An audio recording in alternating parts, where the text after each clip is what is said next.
escucho muy bien, no sé si ustedes...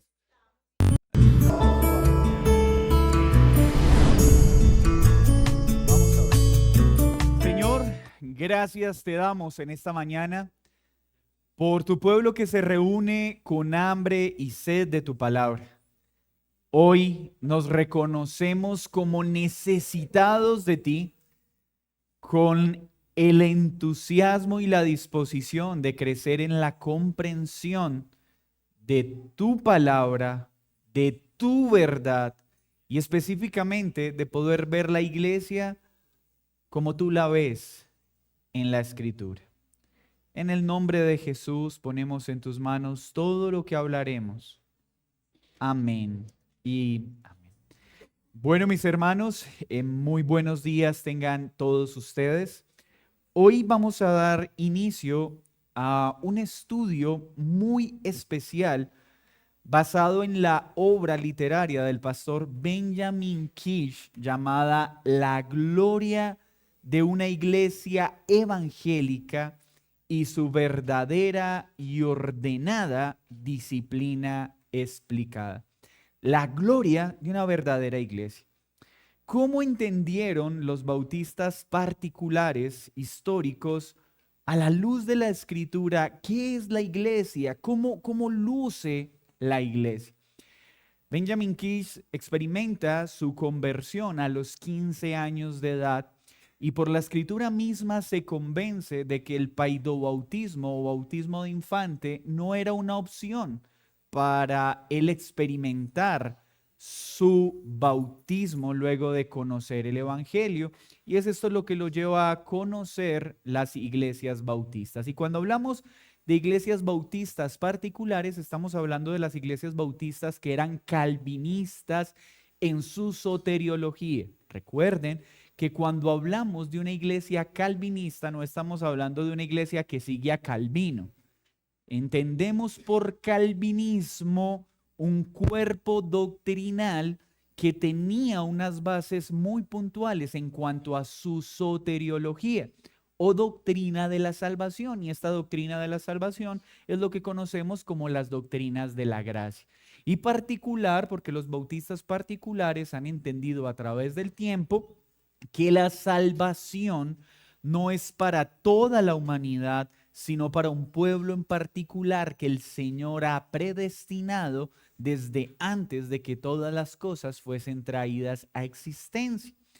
En ese desarrollo, él empieza a ejercer su ministerio pastoral a muy temprana edad, y esto lo lleva a poder establecer unas bases o un documento que se convirtió en este libro de cómo debemos entender la iglesia, cómo debe funcionar la iglesia, qué es la iglesia.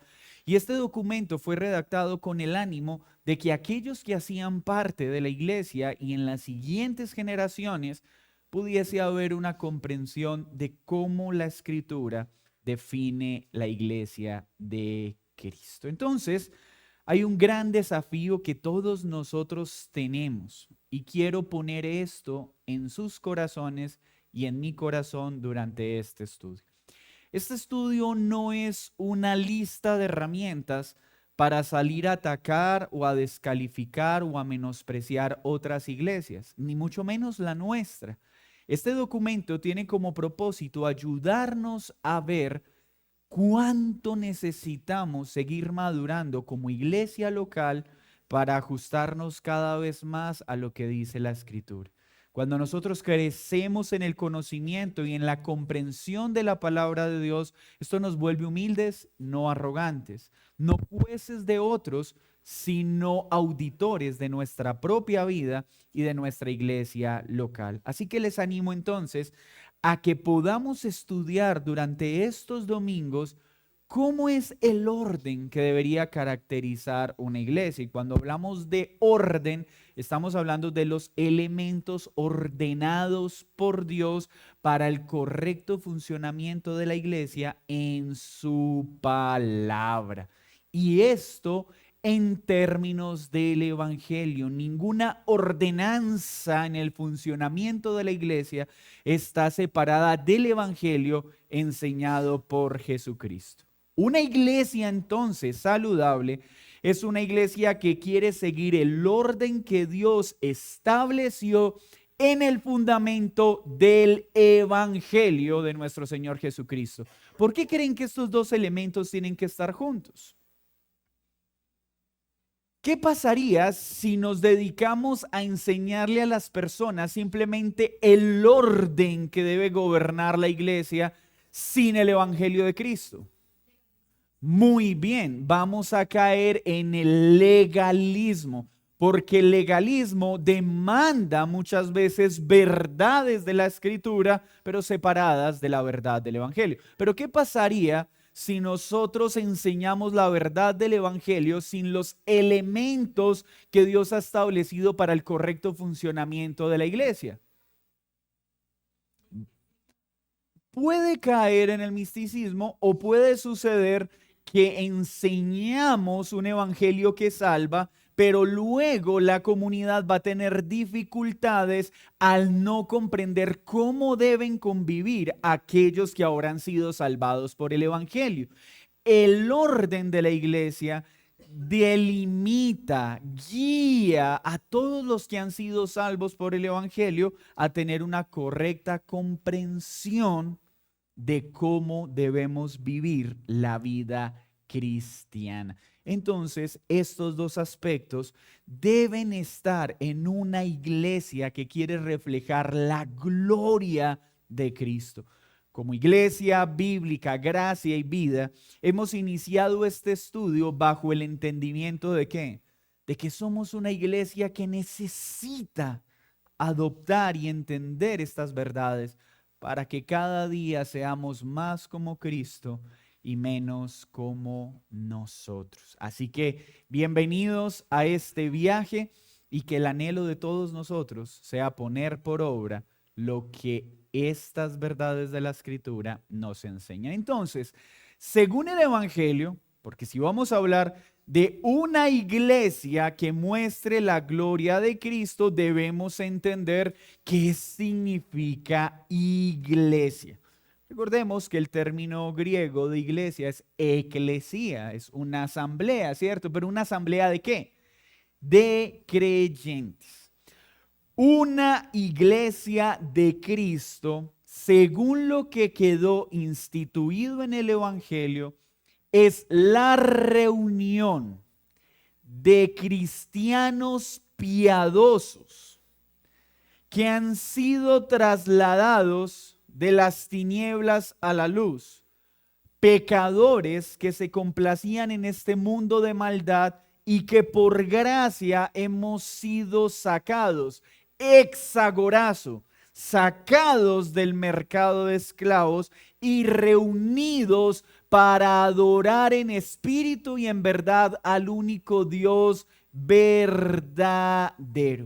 Y estos que son trasladados de las tinieblas a la luz corroboran esa obra sobrenatural de Cristo en sus corazones mediante el bautismo, pues el bautismo es el acto público mediante el cual una persona anuncia al mundo que ahora hace parte del pueblo de Dios. Y es un acto público en el que una iglesia local le dice al mundo, hemos visto esta vida. Y esta vida, aunque le falta mucho, es un claro reflejo de Cristo hoy. Y como iglesia oficiamos este bautismo porque como iglesia estamos diciéndole al mundo, este es un hermano. Qué diferente esta forma de administrar el bautismo a lo que se hace actualmente, ¿cierto? He tenido la experiencia de participar en algunas labores misioneras y le preguntamos a la gente, bueno, ¿y cómo tú te bautizaste? No, un día un pastor pasó en una canoa, ¿quiénes se quieren bautizar? ¿Quiénes se quieren bautizar? Hay almuerzo después del bautismo, hay almuerzo después del bautismo. Y pues las personas salían a bautizarse porque querían un almuerzo y se bautizaban. Y entonces en las fotos aparecían y hoy fueron añadidos al cuerpo de Cristo 1000 personas. No. Y estas personas entonces preguntaban, ¿y por qué te bautizaste? ¿Qué es el bautismo? ¿Crees en Cristo? No, pero ya soy bautizado. El bautismo es un acto público de una obra sobrenatural manifestada en el corazón de una persona, que ha sido corroborado por una comunidad de hermanos. Porque al bautismo van nacidos de nuevo, no personas que no han nacido de nuevo. El bautismo no es para hacer a alguien miembro, es para reconocer a alguien que ya es miembro de la Iglesia Universal de Cristo mediante la fe. Entonces, una iglesia que quiere mostrar la gloria de Cristo es una iglesia que trabaja para que en su membresía solo estén personas que han nacido de nuevo. Y recuerden que necesitamos ajustar la noción de qué es miembro. La palabra miembro en la historia de la iglesia surge del texto que está en Corinto, donde dice que nos edificamos porque cada uno de nosotros somos miembros ¿de qué? De un cuerpo. Entonces, cuando estamos hablando de Pepito es miembro de esta iglesia, estamos diciendo Pepito ha sido reconocido como parte de este cuerpo. O sea que Pepito puede ser dedo, puede ser pie, puede ser codo, es alguna parte del cuerpo, porque no todos han sido llamados a lo mismo dentro del cuerpo. Hay unos que han sido llamados a enseñar, otros han sido llamados a servir, otros han sido llamados a dar con generosidad y otros parecieran que el único llamado que tienen es ayudar al resto a crecer en mucha paciencia. Pero todos tienen un propósito dentro del cuerpo. Nadie está en el cuerpo por accidente. Estos creyentes que muestran su fe en el bautismo se reúnen en común unión bajo un consentimiento mutuo conforme a la voluntad de Dios y se reúnen ¿para qué? Para adorar a Dios conforme a lo que Él ha establecido en su palabra. Entonces, cuando hablamos de iglesia o eclesía, necesitamos recordar, ¿estamos hablando de todas las personas que asisten un domingo a la iglesia?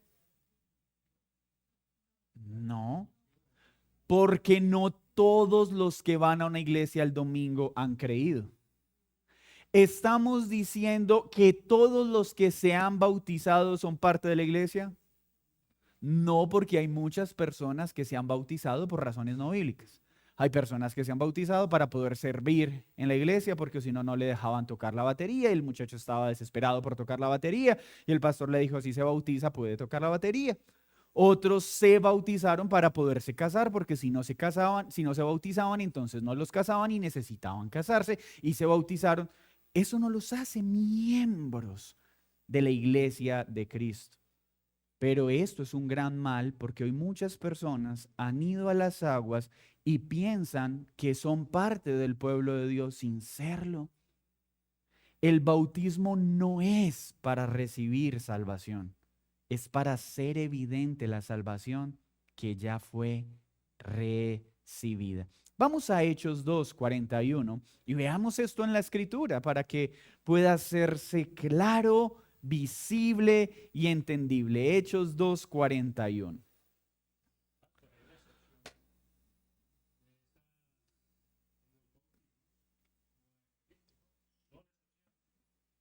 ¿De qué, Merly? Ah, ok.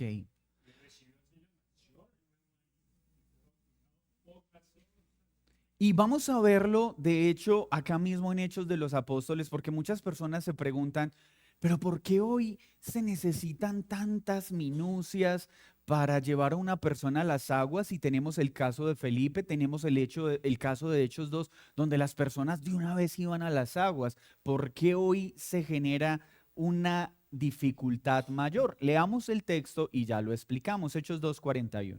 ¿Lo tienen todos? Es bueno que lean su Biblia, mediten en su Biblia, porque esa es la palabra de Dios. Así que los que recibieron su palabra, ¿la palabra de quién? Sí, ¿a través de quién? Los apóstoles, ¿cierto? Pedro estaba predicando, predicaron el evangelio, ellos oyeron la palabra de Dios, dice líneas anteriores, y su corazón fue compungido, es decir, hubo convicción de pecado. Y dijeron, ¿qué tenemos que hacer? Y los apóstoles les dijeron, es necesario que se bauticen, ¿cierto? Y se bautizaron, fueron sumergidos en el agua. Nosotros creemos que el bautismo, por lo que vemos en la Biblia, es por inmersión. ¿A quién? A creyentes. Es decir, a personas que puedan dar explicación del evangelio y que sus vidas muestren fruto de que verdaderamente han creído el evangelio. Estos que creen, entonces, ¿qué hacían? Iban a las aguas. Y cuando iban a las aguas, esta palabra en el griego es muy importante, dice, y se añadieron aquel día como 3,000 personas. Ese se añadieron significa fueron incluidos en la lista de la iglesia. No olvidemos que la iglesia del primer siglo tenía una característica bien interesante. Por eso creemos por pasajes como este que la membresía siempre se entendió en la iglesia. Entonces, ¿qué hacían? Cuando alguien creía, lo inscribían en el listado de la iglesia. Ah, este hermano fue a las aguas, entra al listado de la iglesia. ¿Por qué? Porque en esta época, cuando alguien asumía una fe en Cristo, se metía en un gran problema. Recibía varios premios. Uno de ellos, perder todos sus bienes. El segundo, cárcel.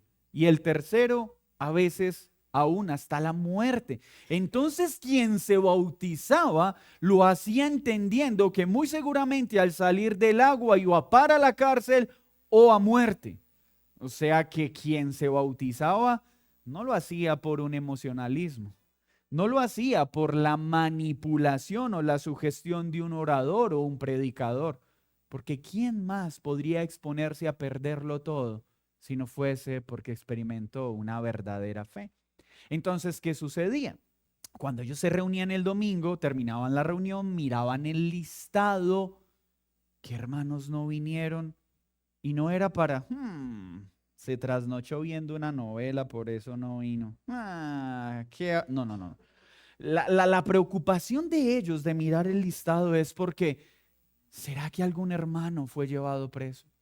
Entonces, al terminar la reunión, empezaban a investigar la razón por la que ese hermano no asistía para poder ayudarlo. Y esto implicaba tener que llevar alimentos a la cárcel. Y habían hermanos que decían, yo los llevo. ¿Y saben qué pasaba? Muchos de ellos al llevar la comida quedaban también presos. O sea que quien hacía eso lo hacía solo por una razón, por amor a su Salvador. Entonces, para eso era el listado. ¿Y por qué dice como 3,000? Porque los contaban. O sea, la iglesia sabía cuántos miembros hacían parte de la iglesia. Es por esa misma razón que cuando Pablo o Saulo se convierte, él quería reunirse con los apóstoles, con la iglesia, y le tomó muchos años poder hacerlo. ¿Saben por qué? Porque él tenía antecedentes de ser un perseguidor. Entonces, a la iglesia no entraba cualquier persona porque esa persona podía encargarse de denunciarlos. Tenían que ser personas que claramente mostraran frutos de arrepentimiento. El funcionamiento de la iglesia en el primer siglo es muy diferente al nuestro hoy y por eso a veces la gente no lo entiende. Hoy a esta asamblea pueden asistir muchas personas. No hay un límite para entrar. Antes sí. Antes la iglesia muchas veces se reunía en secreto. Y solo ya tenemos un hermano que reconoció al Señor. Tomen tiempo para observarlo. Síganlo. Miren cómo se comporta en el trabajo. Miren cómo trata a su familia. Y una vez hayan corroborado que es un verdadero creyente, díganle la hora de la reunión y el sitio. Qué diferencia, ¿cierto? A lo que pasa hoy. Entonces, eso hacía que hubiera un enorme cuidado de quién era reconocido como creyente, para que no se le llamara cristiano a una persona sin serlo. Entonces, sigamos ahí en Hechos 2:41. Y perseveraban en la doctrina de los apóstoles. Entonces, estos que creían eran bautizados, añadidos al listado de la iglesia. ¿Qué característica tenían? Perseveraban en la doctrina ¿de quién? ¿De cuáles apóstoles?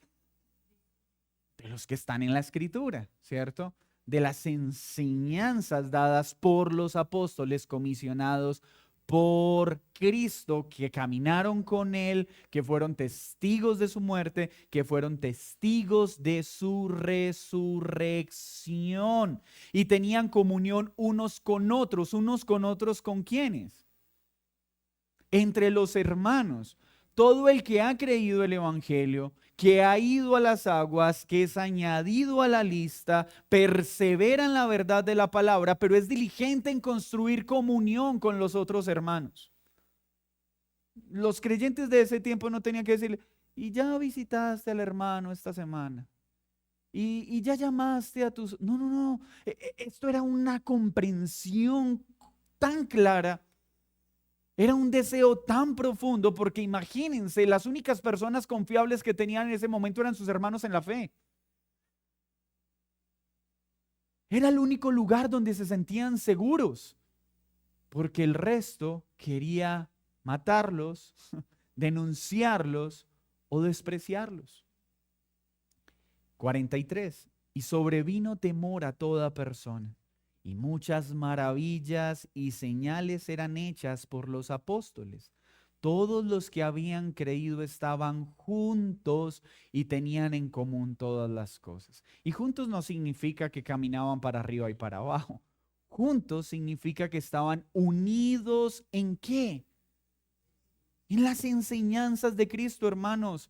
Estar juntos no es ser uniformes. Estar unidos en la verdad no significa que en todo pensamos igual y procedemos igual. La iglesia está unida, pero la iglesia no es uniforme.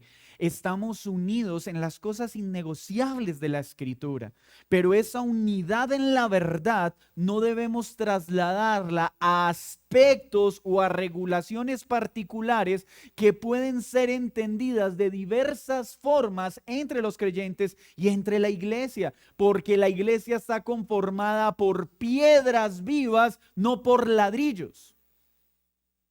Y cuidémonos porque en nuestro corazón queremos que todos sean ladrillos, pero ladrillos de acuerdo a la forma en la que yo establezco el molde. Y nosotros no estamos llamados a meter a las personas en mi molde. Nosotros estamos llamados a caminar en el molde que Cristo estableció, en el que hay cabida para piedras más afiladas que otras. Y que chocan entre sí y se van dando forma. Esa es la iglesia de Cristo. Una iglesia saludable no es en la que todos caminan como robots y todo encaja perfectamente y se paran al unísono, se sientan al unísono, hablan al unísono. Pareciera que todos piensan igual. Eso no es real, eso es fingido, eso es imposible en la vida real de una iglesia, partiendo de que todos los creyentes caminan en etapas diferentes, en procesos diferentes, en un nivel de madurez diferente. Entonces, esa unidad perfecta, ¿cuándo la veremos? En el cielo, nuevos cielos y nueva tierra. Efesios 2:19. Así que ya no sois extranjeros ni advenedizos. O sea, ya no haces parte de otra nación. Ahora eres conciudadano de los santos. Entonces, los que creían en el Evangelio, iban a las aguas, eran añadidos a la lista, ahora eran reconocidos como ciudadanos del pueblo santo. Antes no, la Biblia entonces sí traza una diferencia. He aquí a los extranjeros y he aquí a los conciudadanos de los santos. He aquí a alguien nacido de nuevo y he aquí a alguien que no. Y estos que han nacido de nuevo, que su testimonio ha sido corroborado por la iglesia, son llamados ciudadanos de los santos y miembros de esta familia de Dios, la familia de los que han sido rescatados de las tinieblas y traídos a la luz, edificados sobre el fundamento. Se edifican sobre las verdades de las enseñanzas de los apóstoles y los profetas, siendo Cristo la piedra principal de esta edificación. Una iglesia de sana doctrina ¿es qué?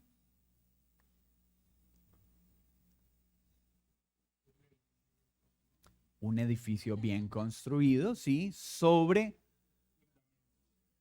Muy bien. ¿Notan ustedes que las personas dicen, ustedes son una iglesia de sana doctrina? Pregunta a veces, y bueno, dime para ti qué es una iglesia de sana doctrina. ¿Ustedes creen en el Padre, en el Hijo y en el Espíritu Santo? Sí, pero hoy hasta los unitarios no niegan el hablar Padre, Hijo y Espíritu Santo, aunque lo entienden completamente diferente.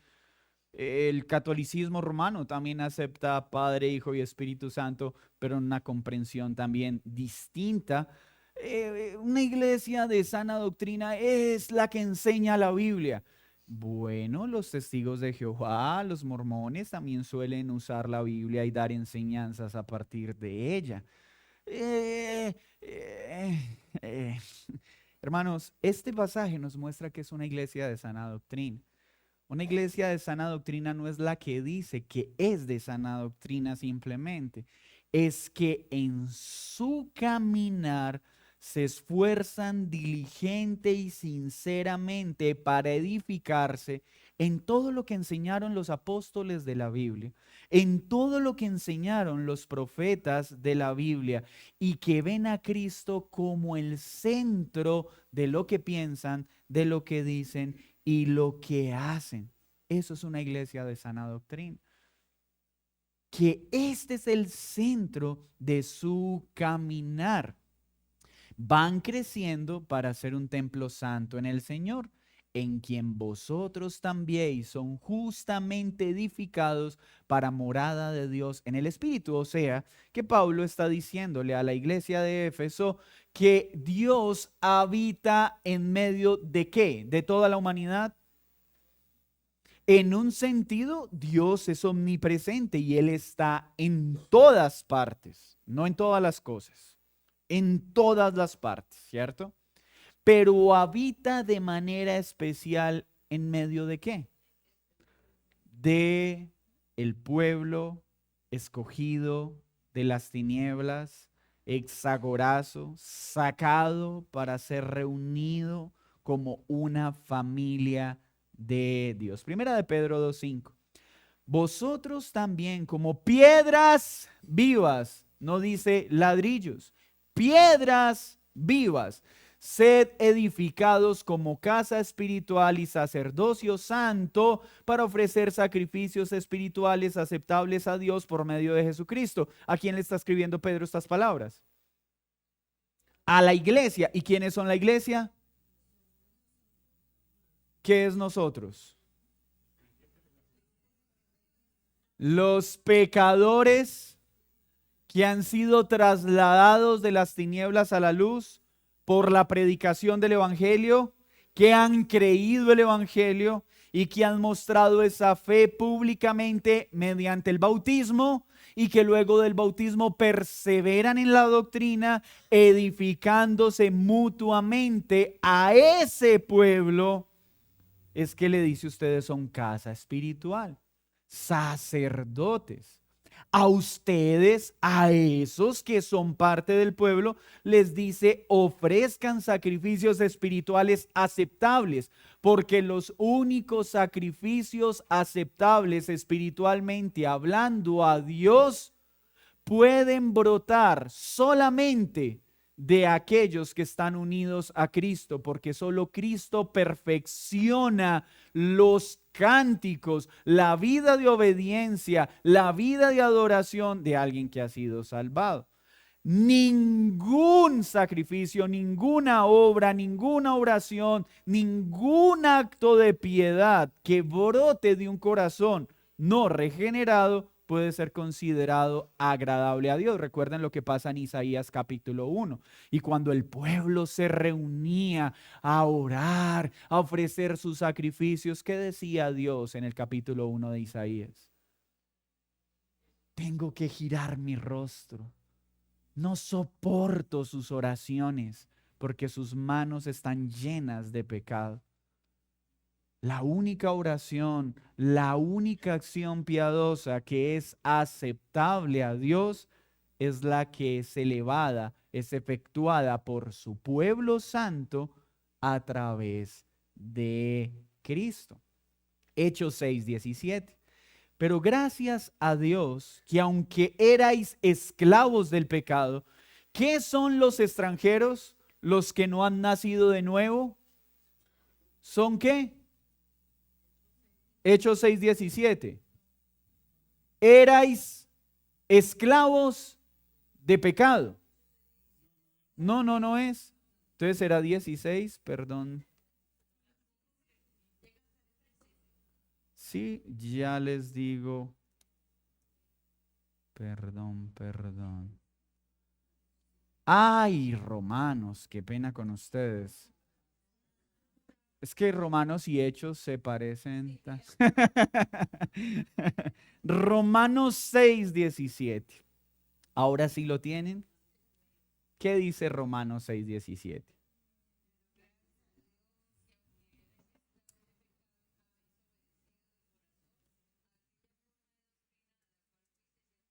Muy bien. Entonces, por la gracia de Dios, por la operación de Dios, todos los que ahora son parte de la iglesia, antes éramos ¿qué? Esclavos. Hermanos, ¿hay libres? Todos los hombres son esclavos. Esclavos del pecado o esclavos por amor de Cristo. Pero esa noción de que cada persona es libre, libre para hacer lo que quiera, no. Libre para hacer lo que el pecado me ordena o libre para hacer lo que agrada a Dios por la operación del Espíritu Santo en mí. Esclavos. Esclavos. Entonces, antes de ser unidos a la iglesia, éramos esclavos, extranjeros. No hacíamos parte del pueblo espiritual de Dios. Pero esos que por la gracia son liberados de la esclavitud, ahora obedecen de corazón a la doctrina que ahora somos entregados. Entonces, esto es la iglesia. El Señor toma del mercado de esclavos pecadores que merecían la muerte, exagorazo, los saca fuera y ahora los entrega para que vivan como les parece. Los entrega a la doctrina de los apóstoles, los entrega al templo santo conformado por los creyentes para ser instruidos y enseñados en las enseñanzas de Cristo, en las enseñanzas de los profetas y en las enseñanzas de los apóstoles. Por eso no hay un solo nacido de nuevo que diga que quiere vivir su cristianismo separado de una iglesia. Porque eso es puesto por el Espíritu Santo, porque Dios saca de un lugar e introduce a otro, y por eso el corazón del que ha nacido de nuevo es movido a amar un cuerpo visible, una iglesia local, y ahora obedece de corazón esta doctrina, de corazón. Hermanos, y siempre es necesario hablar de esto. Cuando en la Escritura vemos la obediencia del creyente, entendemos que nuestra obediencia es sincera, es diligente, pero no es perfecta. Es una obediencia que sigue madurando gradualmente hasta que Cristo regrese. Pero ahora mi corazón arde por querer obedecer a Dios en todo, por querer agradar a Dios en todo. Libertados del pecado y ahora siervos de la justicia. Entonces éramos esclavos, pero ahora somos libres del pecado, pero siervos ¿de qué?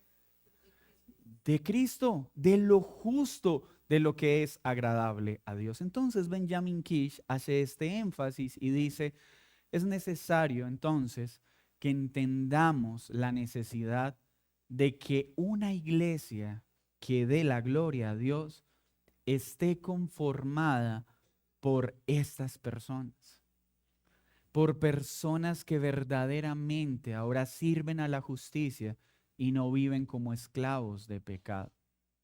Esa es la diferencia entre un creyente y un asistente o un profesante. Recuerden que esos son los tres grupos comunes en toda congregación.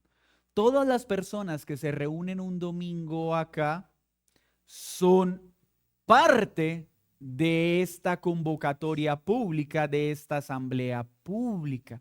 Pero en toda esa asamblea pública hay tres grupos. Hay incrédulos, personas que están sentadas ahí, Dios no existe, Dios no es real, oigan a ese pastor lo que está diciendo, veas. Siempre hay personas sentadas cada domingo peleando con el sermón, cavilando en su mente, porque no creen ni aceptan nada de lo que escuchan por la palabra.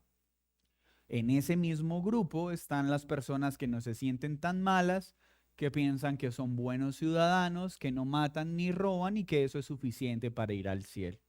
Pero hay otro grupo de personas que son los profesantes, personas que afirman amar a Dios, que afirman ser hijos de Dios, que conocen las verdades de la Escritura, pero su vida nada tiene que ver con eso que profesan. Y están los creyentes. Personas salvas por gracia que están perfeccionándose mientras echan chispas con muchos creyentes hasta ser hechos a la imagen de Cristo. Una iglesia saludable entiende esa diferencia. La enseña, porque no podemos hacerle creer a las personas que todos los que vienen un domingo a una iglesia van para el cielo. Una iglesia saludable le enseña a los feligreses y les advierte que muchos pueden estar creyendo que van para el cielo y realmente van a condenación, rumbo al infierno. Eso es parte de una iglesia que da gloria a Dios. Esta asamblea es el lugar, el medio en el que Dios a través de su palabra y sus ordenanzas debidamente administradas alimenta a su pueblo. Entonces, primera premisa de todos estos versículos citados. Toda iglesia, es decir, toda membresía, debe estar conformada por personas nacidas de nuevo. Esa es la meta de una iglesia saludable. Que cuando una persona quiere hacerse miembro de una iglesia, podamos corroborar que verdaderamente hay un nuevo nacimiento. Un nuevo nacimiento, no un estatus de perfección que muchas veces quienes lo exigen ni siquiera lo tienen.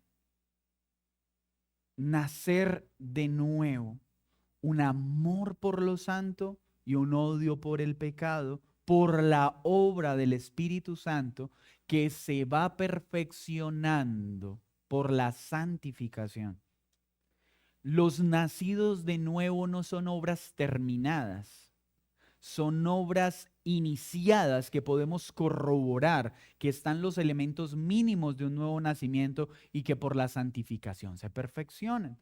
Por eso puede pasar muchas veces que en una membresía se reconozcan personas que no han nacido de nuevo, que parecían que habían nacido de nuevo, pero no siguen creciendo en la justicia, en los santos, sino que por el contrario se alejan cada vez más de una vida de piedad y luego tendrá que administrarse la disciplina y decir, pensamos que era hermano, pero tenemos que decir que no lo era. Entonces, esas personas convertidas, nacidas de nuevo, es la que la Escritura llama piedras vivas, que están unidos por el Espíritu Santo, no por esfuerzos de hombres, que están guiadas por la piedra angular, que es Cristo. Romanos 6:3. Romanos 6, espero que sea Romanos 6:3 y si no les ruego me tengan paciencia y me digan, no, pastor, tampoco es. ¿O no sabéis que todos los que hemos sido bautizados en Cristo Jesús, hemos sido bautizados en su muerte? Es decir, hemos sido unidos en su muerte porque somos sepultados juntamente con Él para muerte por el bautismo, a fin de que como Cristo resucitó de los muertos por la gloria del Padre, así también nosotros andemos en vida nueva. Todos los que han sido nacidos de nuevo, que han experimentado una conversión, viven una nueva vida y una novedad de vida perceptible, palpable por los que están alrededor de esa vida.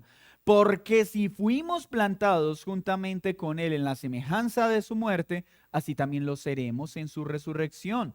Sabiendo esto, que nuestro viejo hombre fue crucificado juntamente con Él, para que el cuerpo del pecado sea destruido, a fin de que no sirvamos más al pecado. Mis hermanos, ¿por qué es importante velar? Y en esto necesitamos crecer. Como iglesia nunca debemos pensar que ya lo obtuvimos, sino por el contrario, entendemos la importancia de los procesos de membresía, entendemos la importancia de aprender a vivir como membresía, porque nosotros hacemos parte de una generación de iglesias que crecieron sin estas instrucciones. A la mayoría de nosotros nunca se nos habló de la historia de la iglesia, de la membresía de la iglesia, y cada uno creció entendiendo la iglesia a su manera o bajo las referencias que otros nos entregaron. Pero cuando vemos esto, decimos, Señor, ayúdanos a hacer esta iglesia. Ayuda a que la iglesia bíblica, Gracia y Vida, cada día se parezca más a esta verdad que aquí está descrita. Miren lo que dice Efesios 2:20. Edificados sobre el fundamento de los apóstoles y profetas. Ya lo leímos, ¿cierto? Entonces, ¿cuál sería, y con este punto termino nuestra enseñanza de hoy? Requisitos para ser parte de una membresía de una iglesia. Entonces, cuando una persona empieza a asistir a una iglesia saludable, donde hay una comprensión de la membresía bíblica, entonces la pregunta que se hace es, ¿y qué tengo que hacer entonces para poder ser miembro de una iglesia? Para que examinen mi fe y puedan decir, sí, eres hermano, sí, has creído. ¿Qué tengo que hacer? Antes de que una persona sea admitida como miembro de una iglesia constituida, esta persona debe mostrarle a la iglesia que verdaderamente su alma ha sido transformada por el Evangelio. Debe dar frutos de que realmente ya no vive él, sino que ahora Cristo vive en él.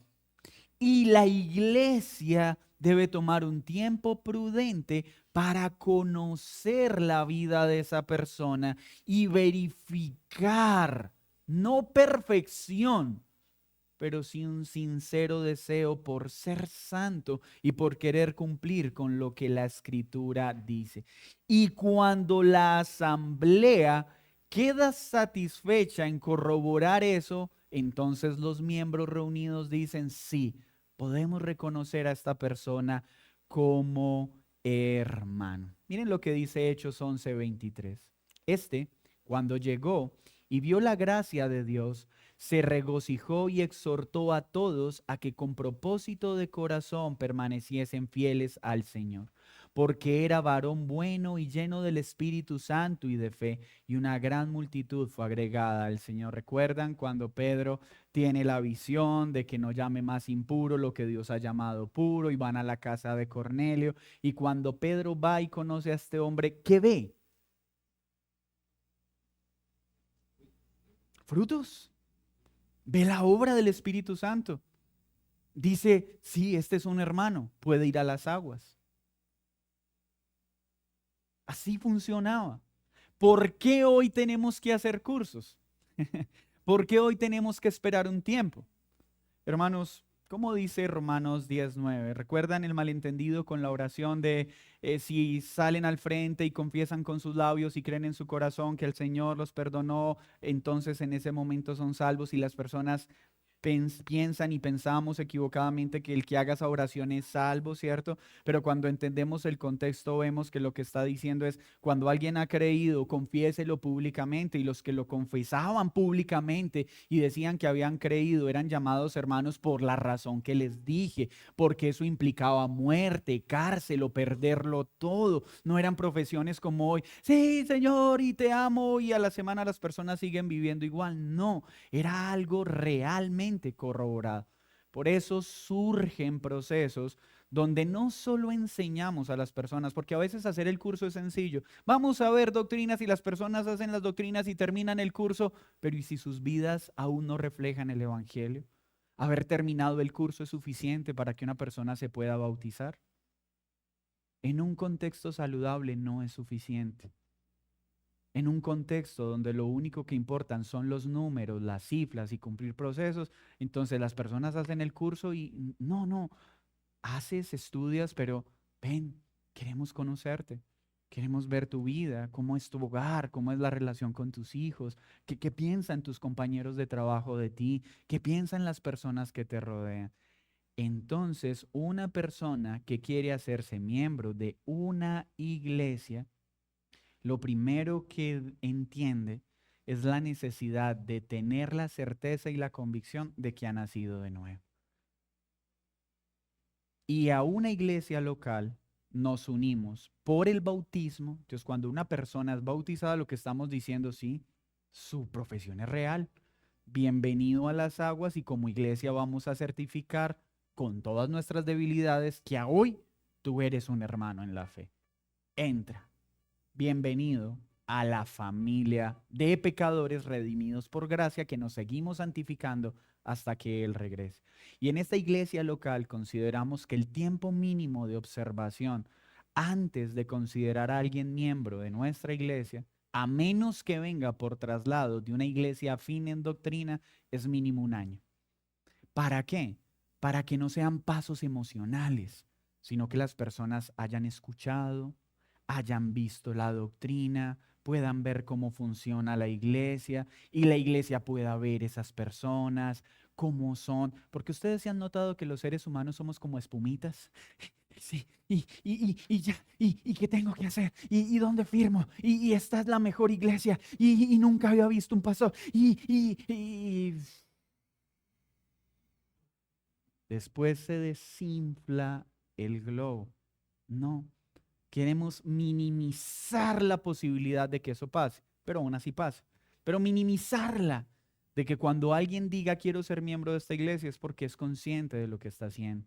Es porque sí, sé que a esta iglesia, hermana, le hace falta mucho, pero yo quiero ayudar a que esta iglesia cada vez sea más gloriosa. Sé que a mis hermanos les falta mucho, igual que a mí, y quiero caminar juntos con ellos hasta que seamos como Cristo. Eso es una iglesia gloriosa. Una iglesia gloriosa es la que es consciente de la debilidad del cuerpo, pero que es diligente en ayudarse mutuamente a que seamos más como Él. ¿Alguna pregunta hasta acá, mis hermanos? Qué importante conocer estas cosas, ¿cierto? Nos cambia el panorama de lo que es la iglesia. Pero los animo. ¿Nos falta mucho? Sí, pero cuando el Señor nos permite ver todas estas realidades, es porque quiere ayudarnos a que cada vez seamos más como Él lo enseña. Señor, Muchas gracias por este tiempo con mis hermanos. Ayúdanos a mirar con detenimiento los aspectos de una iglesia que realmente refleje tu gloria. Ayúdanos a seguir avanzando en esa dirección, Señor, porque somos conscientes de cuán necesitados estamos de ti. En Cristo Jesús, amén y amén. Mis hermanos, cualquier pregunta